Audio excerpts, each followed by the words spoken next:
Good morning. Just finished my 2 mile recovery run and decided that I'm going to talk to you guys about the things you think about and how they affect you. Yesterday, for example, it was raining when I woke up to get ready for the race, and I thought about skipping it.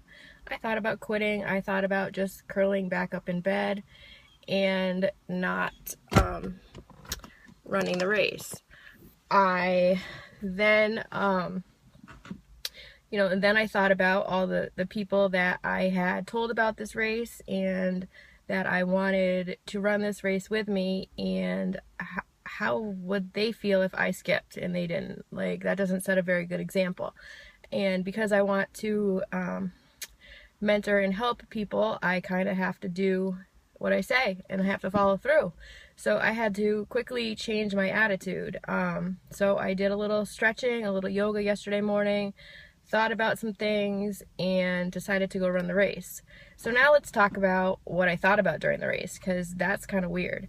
I thought about what I was going to eat after the race. They provide food and they provide snacks. And then, after eating that, I wanted to know what I was going to come home and eat. Like, my traditional post-race is sushi. So I knew that was on the list. I also reward myself with ice cream. So I had ice cream. But some other things I thought about having were sausage grinders. I did think about having like healthy stuff, like cut up fruit and veggies and stuff like that. But I don't know, an ice cream and sushi sounded better. So I thought about that. Then I thought about my new groups that's starting tomorrow. I thought about how I was going to help them. I thought about what kind of scrubs I was going to wear all week. I planned out my outfits. There's a lot of things you can think about while you're running 6.2 miles. I thought about a conference that I want to go to in May.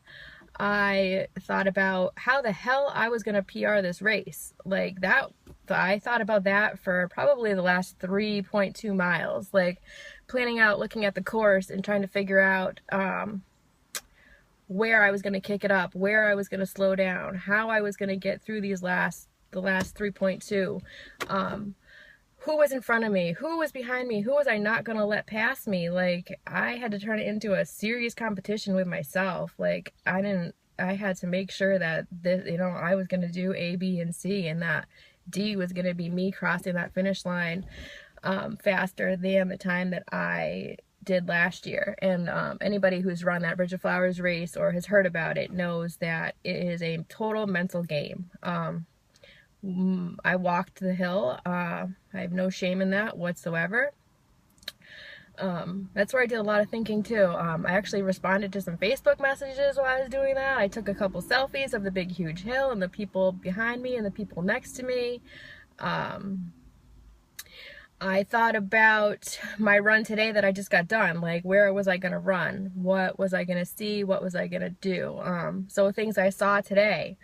I saw some hungover kid puking on the bike path. Gross. I saw a charcoal fire, like grill, still grilling, still smoldering, which I like that smell, so that was okay with me. I'm at my dad's shop now, so the kids are all packing corn. I'm going to go steal a raw ear because everybody knows it's better out of the field. I thought about which bathing suit I'm going to wear because after I go home and do some stretching, we're heading to the pool for the day because it's my last day off. I go back to work for the week until Thursday and Friday, and I need some pool time, so I'm going to go get ready for that. I wore shorts to run today. I never do that. I wondered if I was going to chafe myself or not. Yeah, those are things that I think about. Those are things that runners think about. I think about the music going in my head. I wondered why I was listening to like Reba McEntire. That doesn't really get me going. But then all of a sudden Thunderstruck came on and that's my running jam. Like, I hear that song and I can run for days. Like, just put that song on repeat and maybe that's how I'll run the half marathon in October. But so basically this is just to tell you guys that doing small little things, thinking small positive thoughts can make huge changes in your lives. So Go out and do that today. Try and change one small thing and see how you can do it. All right, gotta go. Bye.